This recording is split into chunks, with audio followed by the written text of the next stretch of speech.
அன்பு நெஞ்சங்களுக்கு வணக்கம். எங்களோட வாழ்க்கை பயணத்தையும் மனக்குமரலையும் கொஞ்சம் கேளுங்க. ஒரு நிமிஷம் ஸ்கிப் செய்யாமல் இந்த வீடியோவை பார்த்து நம்ம அரசியல் தலைவர்கள் பார்க்கும் வரை ஷேர் செய்யுங்க. அரசியல் தலைவர்களே வணக்கம். வந்தாரை வாழ வைக்கும் இந்த தமிழ்நாட்டில், இந்த தமிழ் மண்ணில் பிறந்த நாங்கள் வாழ வழி இல்லாமல் அனாதையாக பசி பட்னியால் அடிபட்டு மிதிப்பட்டு அல்லல் பட்டு சாகிறோம்.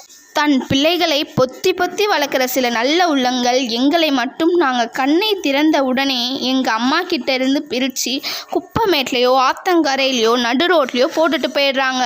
இன்னும் சில நல்ல உள்ளங்கள் நாங்கள் இப்படியெல்லாம் கஷ்டப்பட வேணாம்னு அடுத்த ஜென்மத்திலேயாவது நல்லா இருங்கன்னு விஷம் வச்சு சாவடிச்சிடுறாங்க. ஒரு சில கருணை உள்ளம் கொண்ட ஏழைங்க அவங்க படுற கஷ்டத்துலையும் எங்கள் மேலே பரிதாபப்பட்டு அவங்க வீட்டுக்கு தூக்கிட்டு போய் வளர்க்குறாங்க. எங்களுக்கு உடம்பு சரியில்லைன்னு கவர்மெண்ட் ஹாஸ்பிட்டலுக்கு போனால் டாக்டர் எங்களை தொட்டு கூட பார்க்காம உள்ளேயே விடாமல் ஆயாமாவை வச்சு வைத்தியம் பார்க்குறாங்க. ப்ரைவேட்டுக்கு போனால் 500,000ன்னு செலவாகுது. எங்களை வளர்க்குறவங்களுக்கு இவ்வளோ கஷ்டத்தை கொடுக்கறத பார்த்தா வாழ்வதை விட சாவதே மேல்னு தோணுது.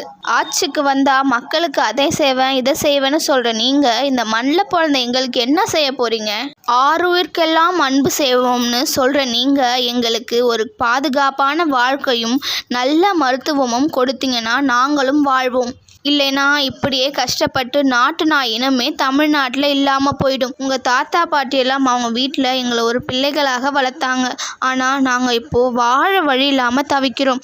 எங்களுக்கு உங்கள் வீட்டுக்குள்ளே இடம் கொடுக்கலனாலும் வீட்டு வாசலிலாச்சும் இடம் கொடுங்க. தயவு செய்து ஆட்சிக்கு வருபவர்கள் எங்களின் வாழ்வு தழைக்க ஏதாவது செய்யுமாறு தாழ்மையுடன் கேட்டுக்கொள்கிறோம். அன்பு நெஞ்சங்களுக்கு நன்றி.